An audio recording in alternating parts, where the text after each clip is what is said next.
Members, 1 o'clock having arrived, I'm going to call this March 9th, 2021 meeting of the Taxes Committee to order under Rules 10.01, which guides remote hearings.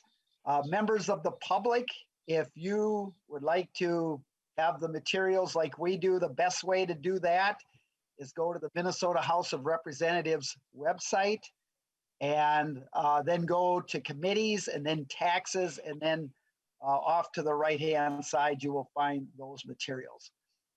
So with that, members, Ms. Griska, if you would please call the roll. Marquart. Present. Marquart present. Liz Lagarde. Present. Liz Lagarde present. Davids. David's present. Davids present. Agbaje. Present.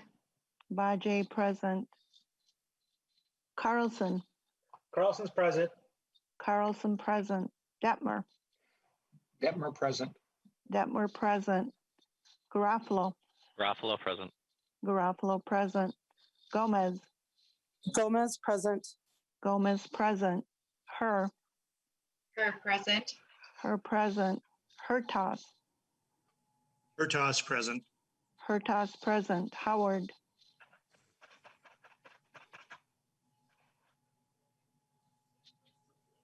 Howard. McDonald.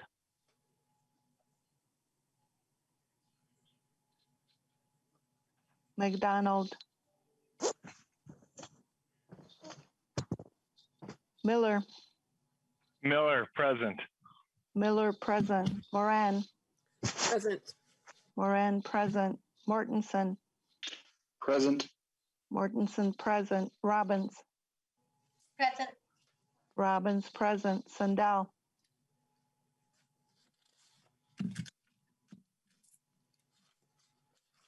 Sandell. Present. Sandell present. Schultz. Present. Schultz present. Stephenson. Present.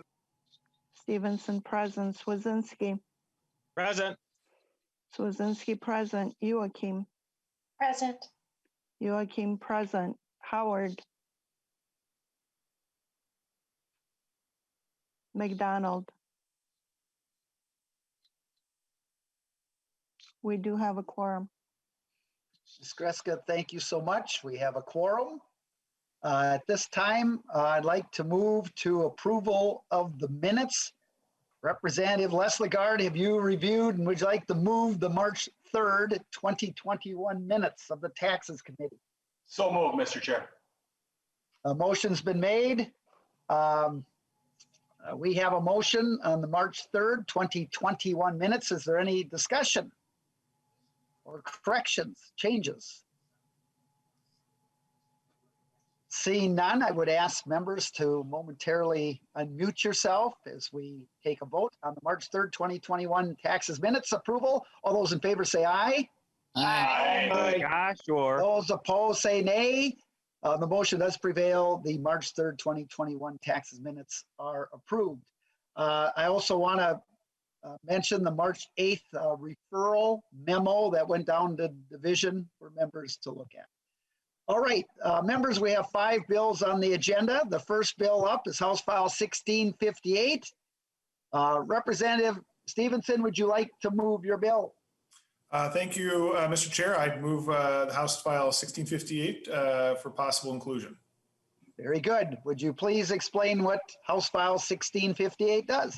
Absolutely, Mr. Chair. And members of the committee, last spring when the COVID-19 virus first struck, the pandemic caused an economic crisis. The state saw a surge in unemployment applications unlike any it had ever seen before. In the 3 weeks in late March and early April, DEED actually received more UI applications just during those 3 weeks than it did in all of 2019.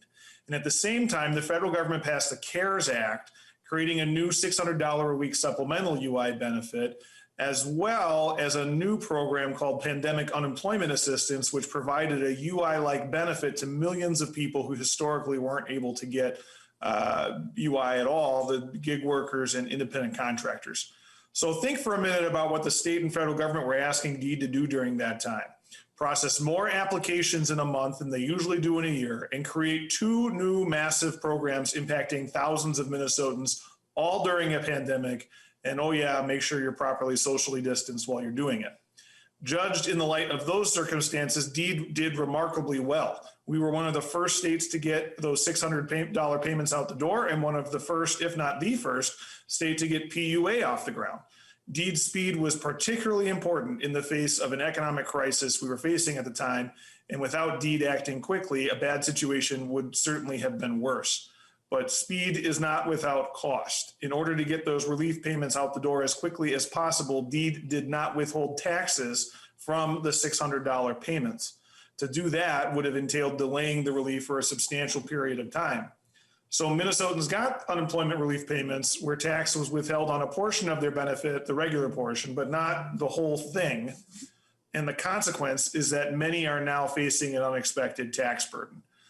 My bill would wipe out that unexpected tax burden by allowing a subtraction for the supplemental unemployment insurance or unemployment benefits, in other words, the extra $600 a week and $300 a week payments.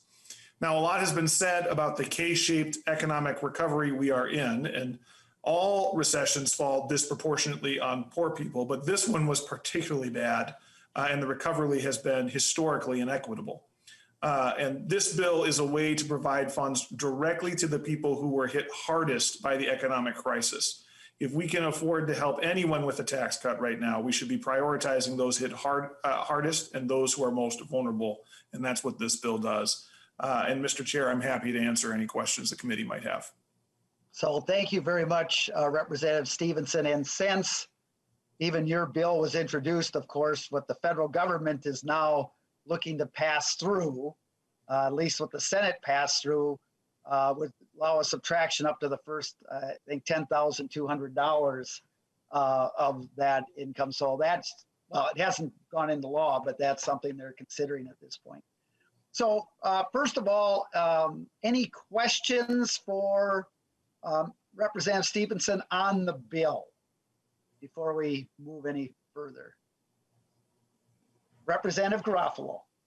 Thank you, Mr. Chairman, and either for the author or for nonpartisan staff.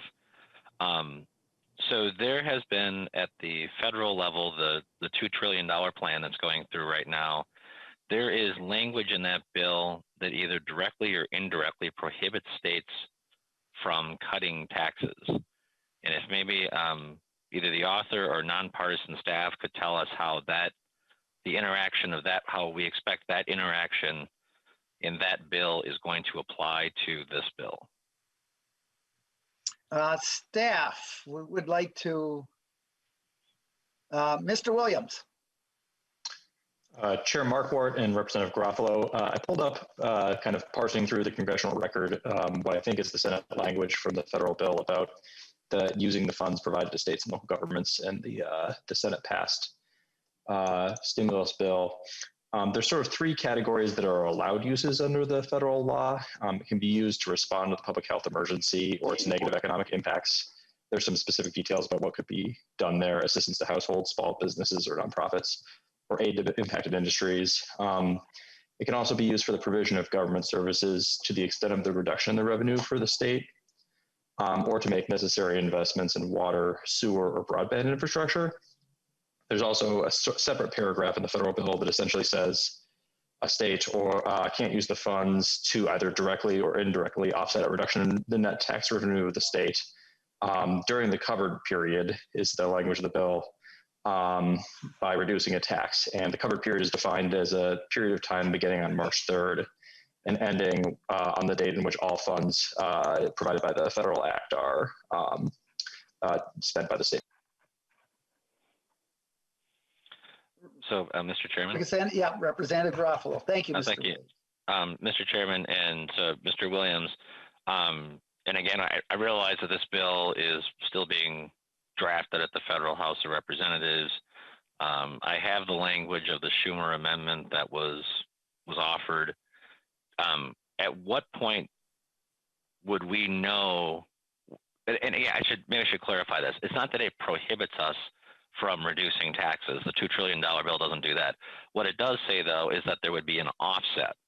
So if we were to reduce taxes in a manner that violated the Schumer Amendment, this would result in our assistance being given by the federal government being reduced.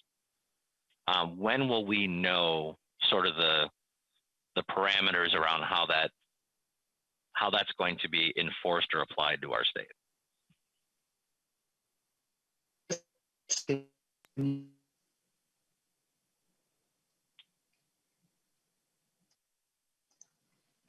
Mr. Chair, were you intending to recognize me there? I think he did.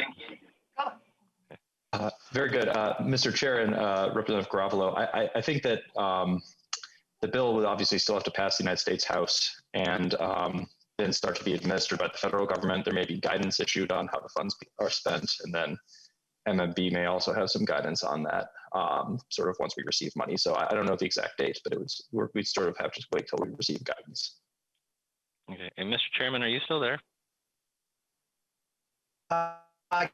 You hear me? Representative Groff? It's your audio is very sporadic. So unless, am I the only one who's having problems hearing him? So if we can just recess here just quickly.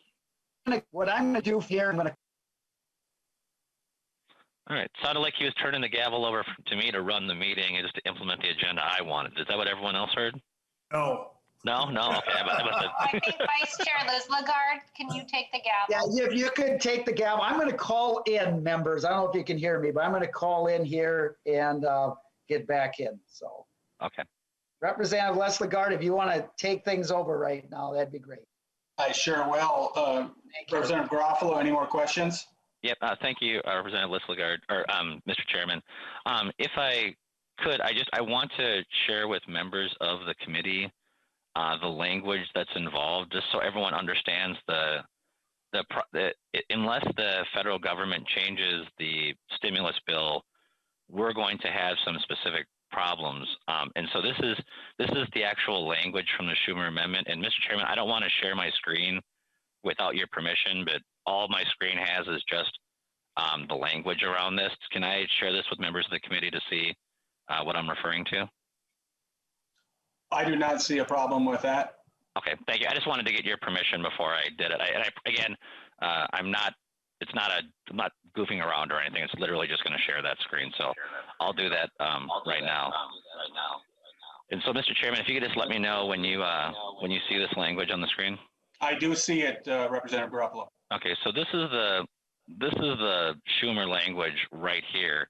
And really quickly, it says a state or territory shall not use the funds provided under this section or transferred, blah, blah, blah, either directly or indirectly offset a reduction in net tax revenue of such state or territory resulting from a change in law, regulation, administrative interpretation during the covered period that reduces any tax by providing for a reduction in rate, rebate, a deduction, a credit, or otherwise. Now, I think that the problem here is that this language "or indirectly" is problematic. Now, obviously, if the federal government's giving us assistance, if we were to take that money and then appropriate it directly as a tax reduction, I think I understand what they would be getting at. The problem is the inclusion of this indirectly language. The consequence of this is that it could result in any tax relief we offer in Minnesota diminishing our federal appropriation. So that is the problem I just wanted to highlight for members of the committee. I think it would be extraordinarily helpful if members on the tax committee could reach out to their members of Congress, regardless of party, and have them fix this issue. To describe this as problematic is a massive understatement. But I think right now, and Mr. Williams, I don't want to speak on behalf of you, but I think right now is it fair to say that you are waiting for guidance on what this language, how they're going to enforce it or what it means? Is that a fair statement? And before we go on, can folks hear me? Yep, we can hear you. We can. All right, very good. So Representative Les Lagarde, thank you. Hopefully I'll still be on here, but I heard what Representative Garofalo asked. And so Mr. Williams, can you answer that at this time? Chair Marquart and Representative Garofalo, I think that, as I mentioned, as you mentioned as well, the bill has not, yet been enacted federally, and then there may be guidance on how this money is distributed to the states and what are allowed uses. And so I think that we don't quite know exactly how this will work. Okay. And Mr. Representative Garofalo, your line here is excellent. I mean, there's a lot there, and I don't think we know exactly what it all means, but it could have, as you're saying, Representative Garofalo, some very significant implications. And so please proceed, but thank you for this. Yeah, and just, obviously if rank and file members are reaching out to the members of Congress, I think that has an impact. But if the highly esteemed and very powerful chairman of the tax committee were to do the same thing, perhaps it could have a greater impact. But that is, obviously I don't think anyone intended at the federal level for that to block Representative Stephenson's, or to punish us for enacting Representative Stephenson's bill or for excluding PPP loans from taxation. But that's how the language reads right now with the Schumer Amendment. And I would hope that there's nobody on this call or in this committee who supports that language as it's written right now, that we could try to get them to change that. So, Mr. Chairman, you also mentioned the change in the $10,000, $10,200 exclusion. Can we have either the author or nonpartisan staff walk through the two different models? I have an amendment drafted that we can address based on how you'd like it, but can we just have the author and or Mr. Williams explain those two different models? Yeah, let's go to Mr. Williams on that. So, because he'd have the federal model, also the new potential legislation. So, Mr. Williams. Chair Marquart and Representative Garofalo, as I read the federal legislation, and this is all still kind of tentative, but my interpretation of what I've read in the congressional record is that the federal legislation allows an exclusion from gross income for any unemployment compensation up to $10,200 for taxpayers whose adjusted gross income is $150,000 or less. And the legislation also says that for a married couple filing a joint return, it'd be $10,200 for each spouse. And the other kind of detail that I saw in the federal legislation, I haven't dug into in much further detail, is that they have kind of a slightly different definition of adjusted gross income that's being used.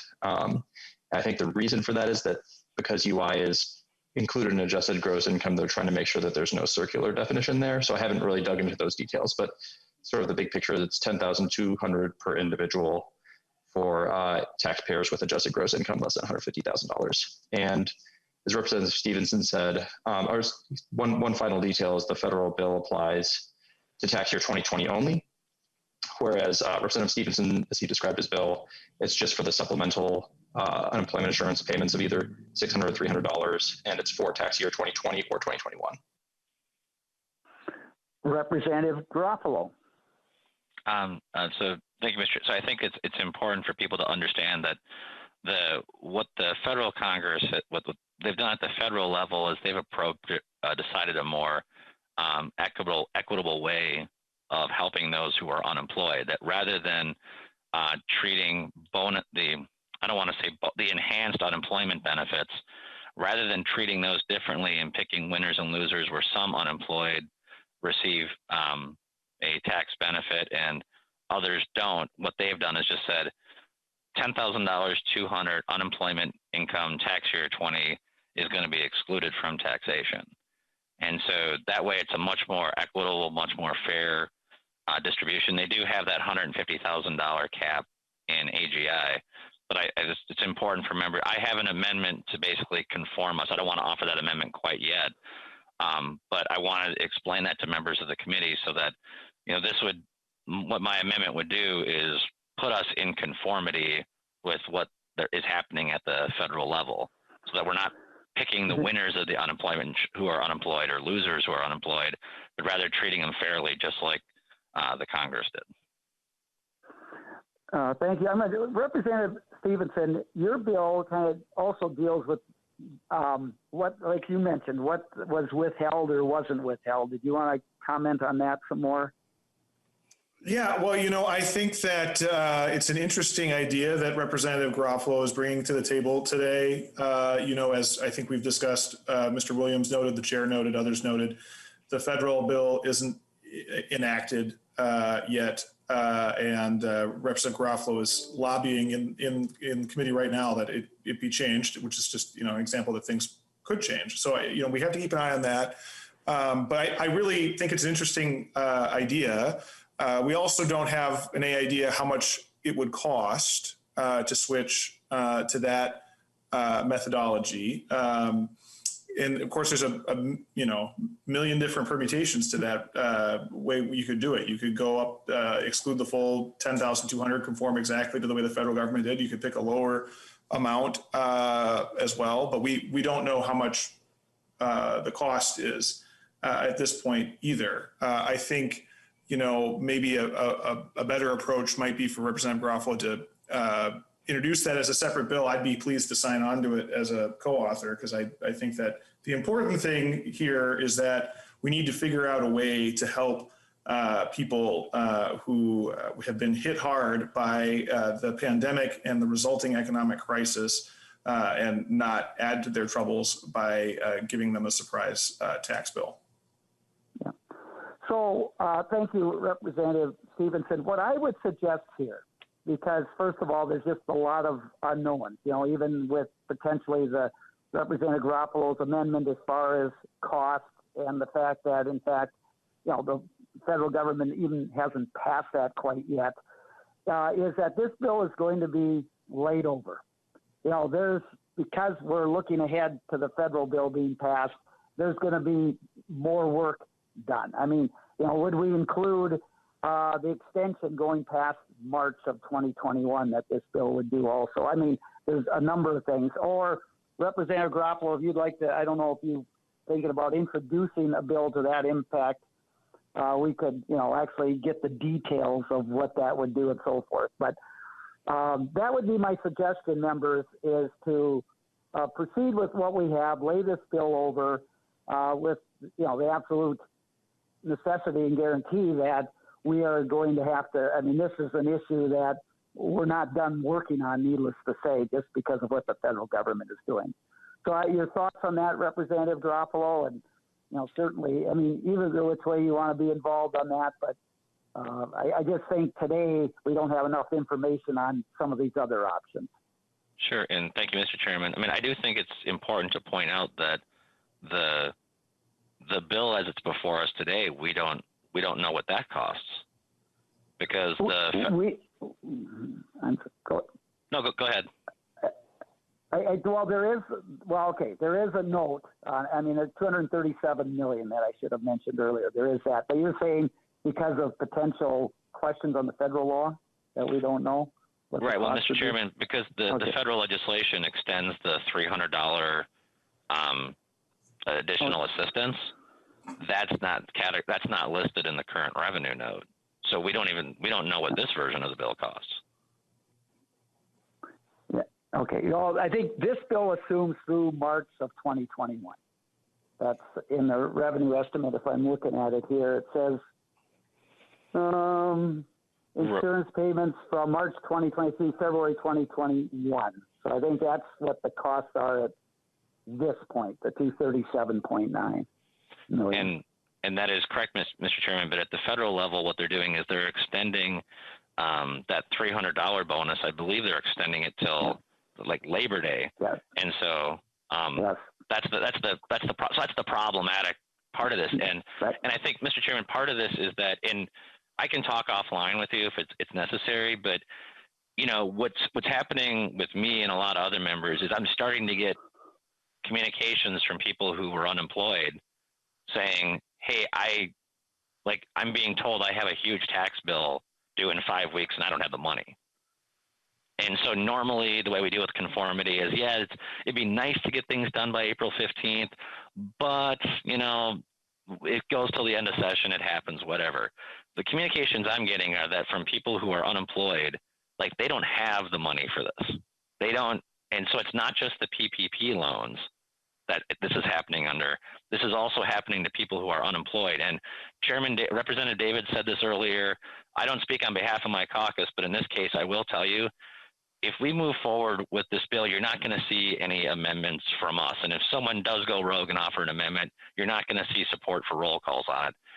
This is an essential item for people who are really hurt. So if there's whatever I can do to make it easier for you to get this bill to move forward and not wait till the end of session, that's the guidance I'm going to follow from you, Mr. Chairman, because we really do need to get this done. Yep. If that means not offering the amendment, if that means introducing it as a separate bill, but I just want to implore you, this can't wait until the omnibus bill at the end of session. And Representative Garofalo, thank you so much. And that's, Representative Stephenson brought the bill forward because it is the funds that he's doing the subtraction on are those that taxes were not withheld on. So the regular state unemployment taxes were withheld, but not on these federal supplemental. And that's kind of a big part of getting the sticker shock. And I mean, the fact is we don't know what these total costs are going to be. We don't even know for sure. I don't think the House is probably going to make any changes to the Senate bill. But it's going to take a little bit more time before we at least know what the federal government does. A lot of questions to be answered yet. And not that we can't do that quickly. And as I've mentioned, I think all of this relief is important.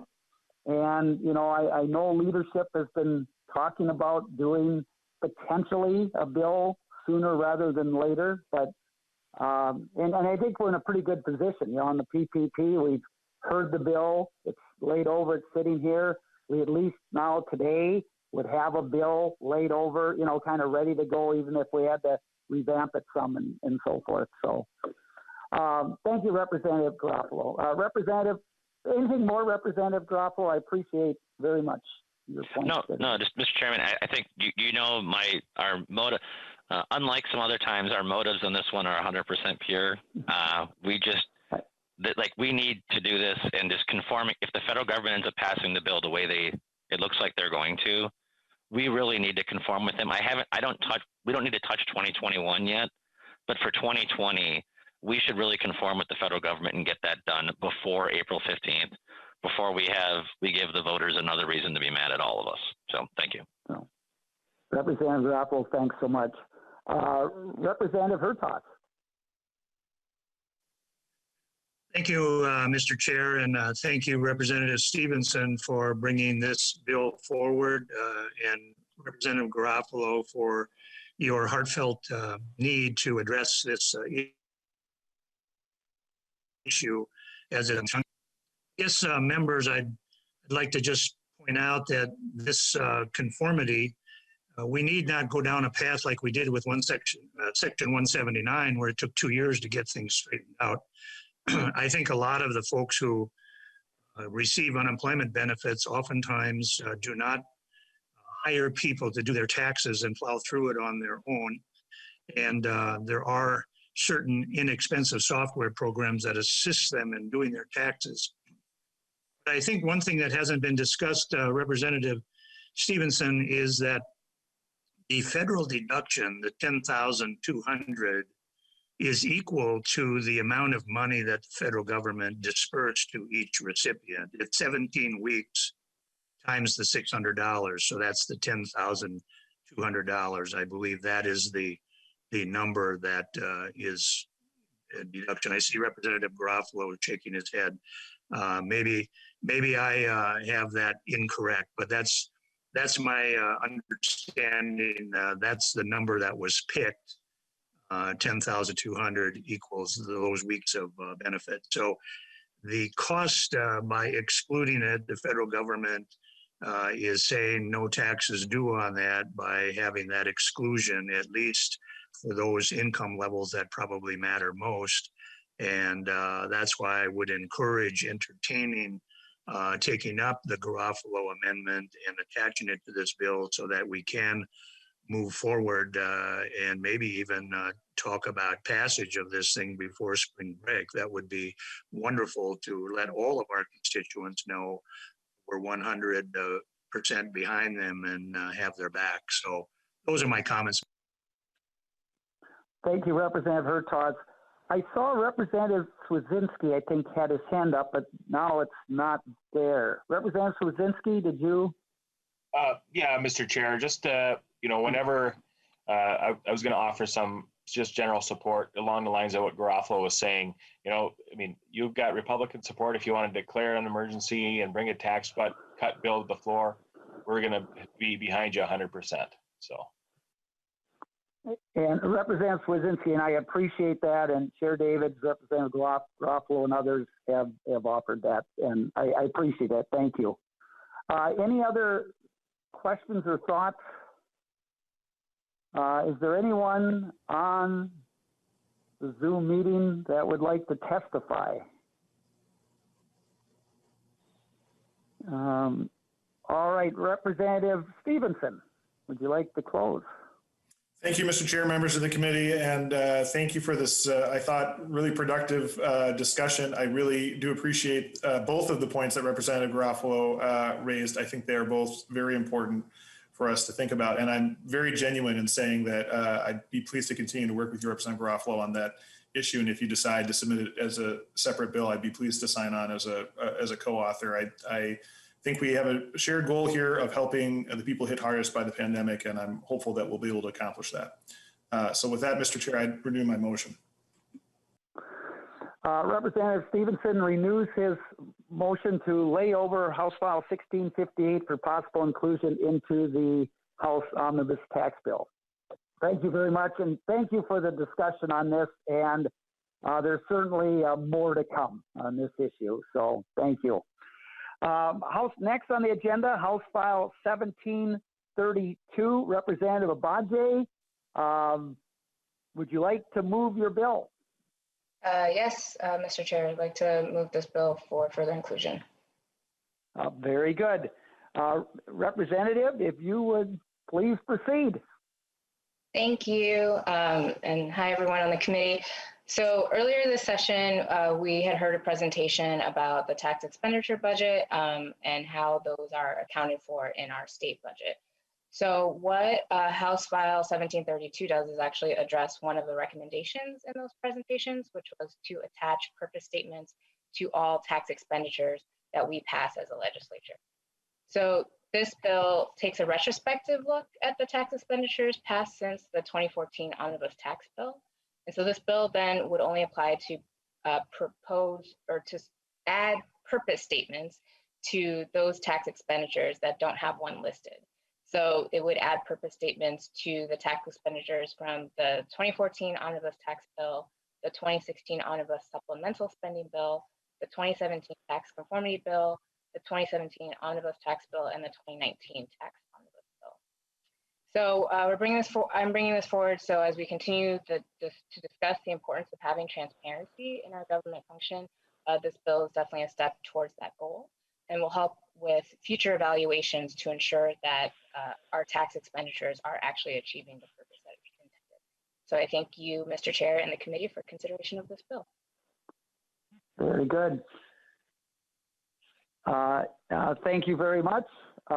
Anything from, I'm going to go to House Partisan Research staff and on this.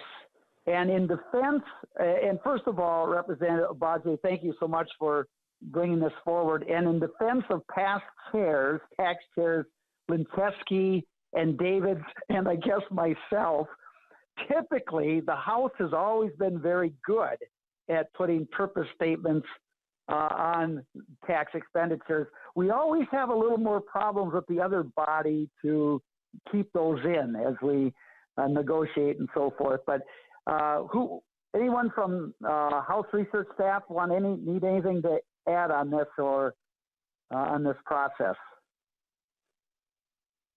Mr. Williams. Oh, no, okay. All right, very good. Questions for Representative Agbaje?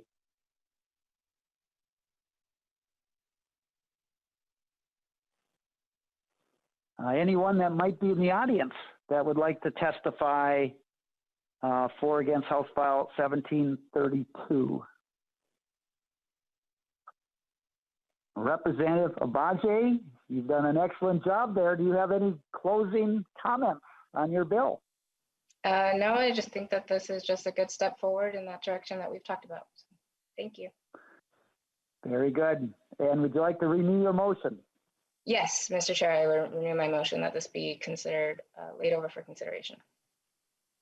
Very good. Thank you very, very much.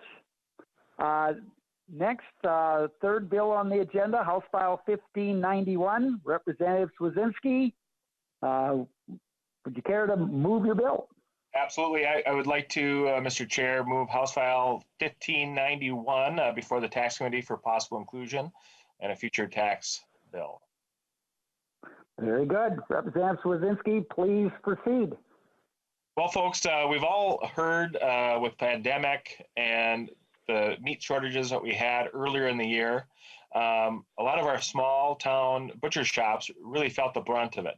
As the large processing plants in southern Minnesota and other parts of our state really held a pinch with their COVID spread within their operations, we really saw just a major pinch go to our local butcher shops.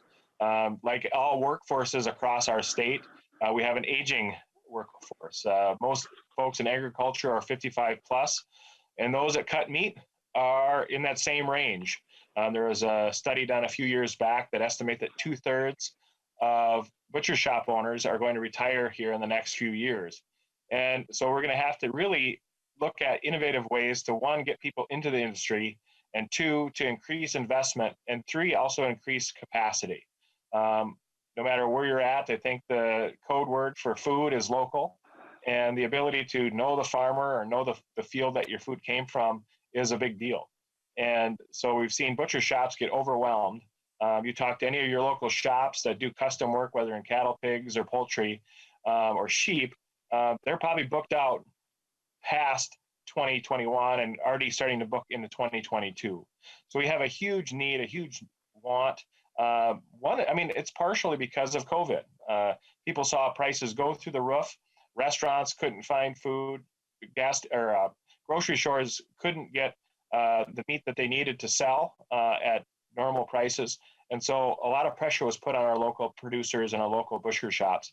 This bill, because of food is a unique situation in Minnesota being sales tax free, would also work to increase investment, increase modernization, and also help draw in young people into the profession. It would get rid of the sales tax on capital costs when it comes to butcher shops, saws, grinders, the things that are really at the base of building a solid operation in Minnesota. We're looking to build any possible tools in a toolbox to make sure that these businesses thrive and grow, but also have a good opportunity to get past to the next generation, whether it be someone in the family or a new entrepreneur looking to make his statement on Minnesota agriculture. I know there's a couple of letters that were sent in. There's one from the Minnesota Farm Bureau. If you saw that in your email from Nathan, the committee administrator. And I believe there might be some other ag organizations willing to testify on behalf of the bill, but we're looking to cut the sales tax on those particular and encourage those investments. Thank you. Thank you, Representative Swedzinski. And we do have, I know, Stu Laurie, who is here to testify. Mr. Laurie? Absolutely. Thank you, Chair Marquart and members of the committee. For the record, my name is Stu Laurie, Government Relations Director for the Minnesota Farmers Union, and eager to testify briefly in support of Representative Swedzinski's bill.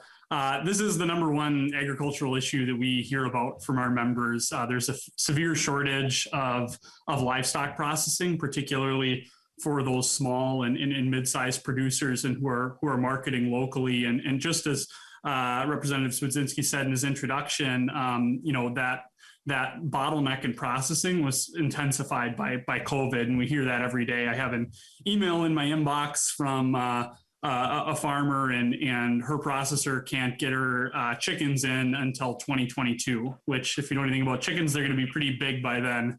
And so, that's not going to work for her business. Two threads that I wanted to pick up on from what Representative Swedzinski said about, why this investment is really timely, and I think they're really important. One, a lot of our members who are doing that direct marketing, they were selling directly to restaurants. And a lot of those folks at the beginning of the pandemic saw their businesses wiped out, literally lost 90% of their business overnight. And so they had to quickly adjust to marketing, direct to consumer and marketing locally. And so those small scale butcher shops are really, really important to them. The second thing is that aging workforce piece. We're absolutely in the same spot with those butcher shops as we are in agriculture. And I was talking to the smart folks over at the Agricultural Utilization and Research Institute, and I said, how do we make sure that we can transition these plants and make sure that infrastructure gets passed on to the next generation? And what they said is, hey, if those plants are up to date, they've invested in new equipment, they're really turnkey and clean and have made those investments, they're going to be a lot easier to transition. So I think it's a smart investment in that next generation as well. And just to state the obvious and what you all know well, but if we do that processing locally at a small plant, that wealth that we generate in rural communities by raising livestock, it stays there and serves that consumer demand. So another tool in the toolbox and eager to support it. So thank you. Thank you, Mr. Laurie. Any questions for Mr. Laurie? Is there anyone else on the Zoom that would like to testify on House File 1591? House Research Staff, Ms. Hagler, anything to add on this bill that hasn't been covered? Mr. Chair, Alex Hagler, House Research. I just wanted to say that this will act similar to Representative Baker's bill that the committee heard a few weeks ago. Very good. Thank you. Any questions from members? And the cost I have here, revenue estimate is $610,000 for this biennium and $660,000 into the next biennium. I don't see any other comments. Representative Swedzinski, a wonderful job as always. Anything you want to add? Well, I could just add just a little bit, just for a little bit of background. So as members are visiting with constituents and other folks that might be interested in this bill, there are really two major types of operations in the state.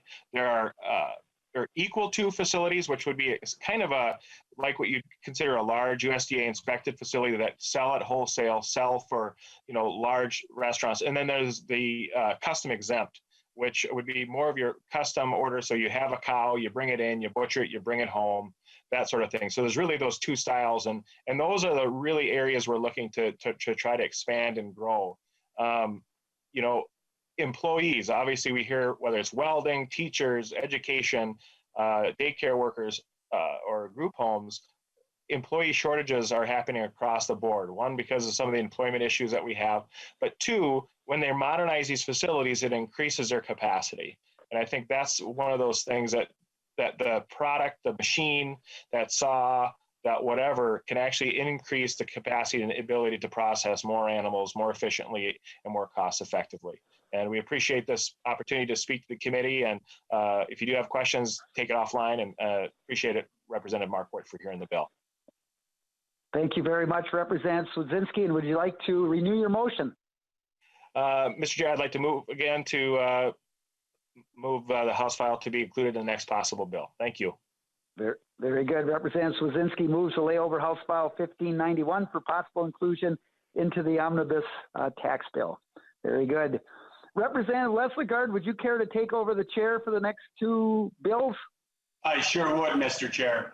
The next bill on the agenda is House File 1679 from Chair Marquart. Chair Marquart, would you like to move your bill? I would like to do that. I'd like to move House File 1679 for possible inclusion into the House Omnibus Tax Bill. And so members, last week we heard from Representative Wogelmont on a June accelerated sales tax payment. And this deals with that. And it was this June accelerated was first enacted in 1981 when we were in budget deficit times, and it's been used as a shift. And Representative Garofalo talked about this also last week. And so right now, if you're a company that has $250,000 or more of taxable of sales tax that you have to remit. By June 28th, which is right before the next fiscal year, you have to pay in 87.5% of your June sales taxes. And that goes for this year, and then in the future, that'll be 84.5%. And if this bill was to become law and it all happened in 1 year, you're able to take these percentages down to zero. The cost would be about $263.4 million to the general fund and $15 million to the natural resources and arts fund. And so here's how this works. What the ultimate goal is to get these percentages down to zero, to take away kind of one of the last remaining budget shifts that we have in our budget. So the way it would work is that if there is a budget surplus, and that's as they talk, it's a positive unrestricted budgetary general fund balance. State law says it first has to go to fill the cash flow account to get the $350 million. Well, that's done. Then second, 1/3 of any budget surplus has to go to the budget reserve. And that number, till it gets to a certain number. And that number is $2.43 billion. We're at about $1.89 billion right now. So that's another $560 million to go. And then the third thing it has to do is cover the 90/10 payment in aids to school districts. And that's what we're at right now. And if you remember, like back in like 2011, 2012, 2013, we were like, I think as far down as 60/40 on those payments. That's kind of a shift. That's all been paid back to 90/10. The fourth thing is an education property tax recognition shift. That's also been taken care of. Then the fifth thing that reserve would go to is to get the Minnesota 21st Century Fund up to $20 million. And then next in line would be the June accelerated payments. So, for example, we're not that far off. So if we have, and by the way, it goes off of the November forecast. And that way, the Department of Revenue can determine things by March, and then that would apply for the June sales taxes. But if there was, for example, $1 billion surplus, the first 33% has to go to the budget reserve, and then the remaining 67% would go to the Minnesota 21st Century Fund and then June accelerated. And we'd be able to cover all that just within 1 year. So that is the bill. And I think that's it, Mr. Chair. I think that's what the bill does. Okay, thank you, Mr. Chair Marquart. Members, for the record, we do have letters from the Minnesota Chamber of Commerce and the Minnesota retailers in support of the bill. I would also like to ask Ms. Templin to go over the revenue estimate. Ms. Templin, can you explain the revenue implications of House File 1679, please? Yes, Mr. Chair, Cynthia Templin, House Fiscal Staff. Yes, the revenue estimate for House File 1679 provides an informational estimate of what the total revenue reduction could be if there is a 100% repeal of June accelerated for sales tax.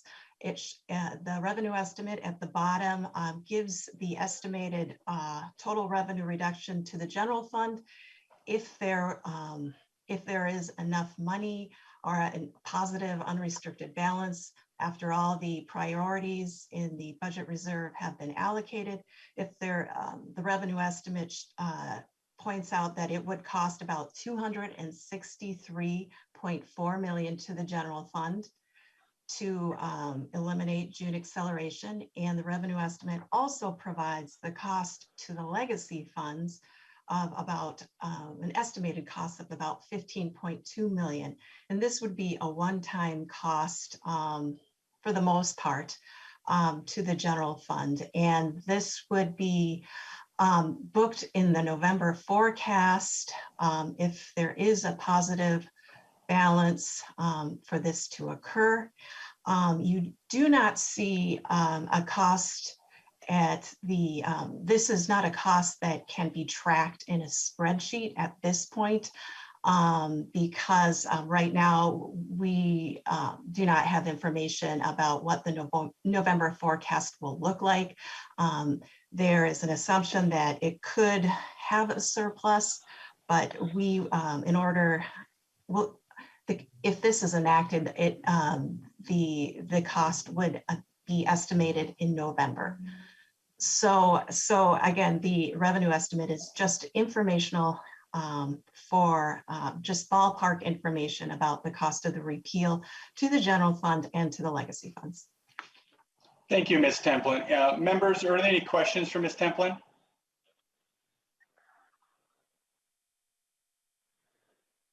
Seeing none, hearing none. Members, are any questions for Chair Marquardt on House File 1679?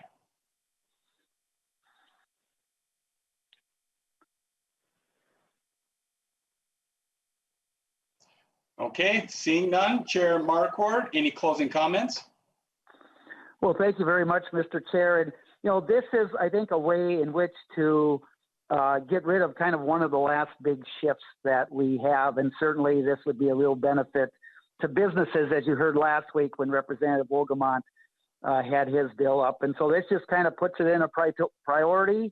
And, you know, if we had a decent budget surplus next year, this could all be taken care of really in 1 year. So members, thank you for listening to this, and I would like to renew my motion to lay over House File 1679 for possible inclusion into the House Omnibus Tax Bill. Thank you, Representative Marquardt. Representative Marquardt renews his motion to lay over House File 1679 for possible inclusion. Next, we have on our final bill. It is 1937 from Chair Marquardt. Chair Marquardt, would you like to move your bill?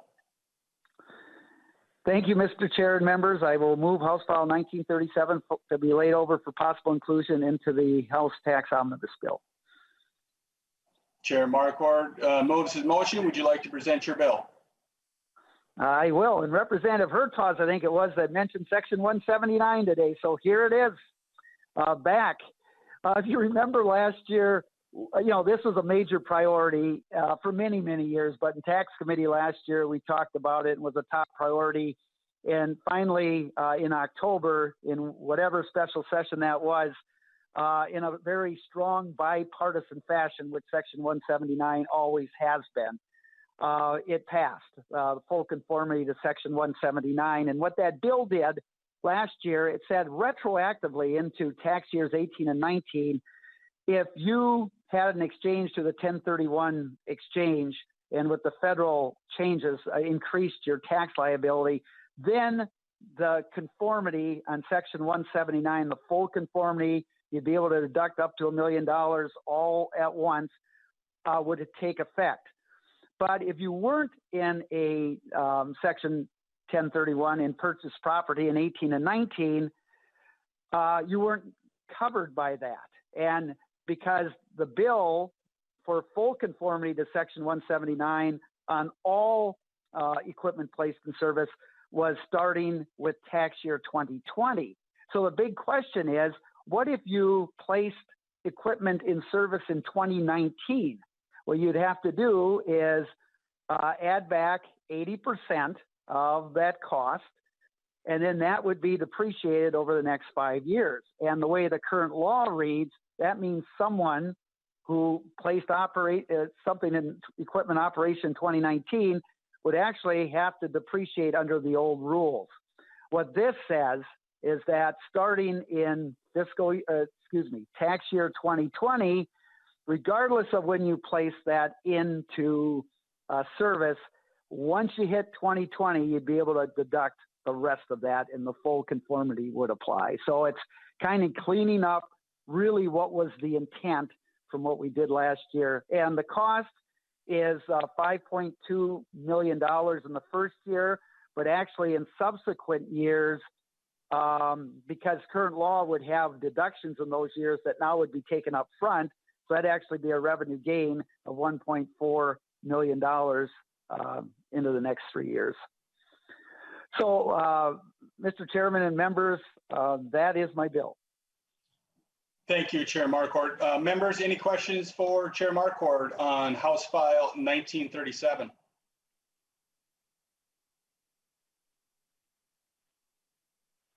Seeing none, Representative Marquart, any closing comments? Yes, Mr. Chair, I would say, and I know you'd mentioned some letters of support for 1679. There's also, I think, a letter of support from the Minnesota Chamber of Commerce on House File 1937 also. So members, this is kind of completing what we did on a bipartisan level last year, and to get that job done and meet the intent of what we wanted to do on fully conforming to Section 179. Thank you, Mr. Chair, and thank you, members. All right, thank you, Representative Marquart. Representative Marquart renews his motion that House File 1937 be laid over for possible inclusion, and the bill is laid over. Members, thank you for your work today, and we are now adjourned.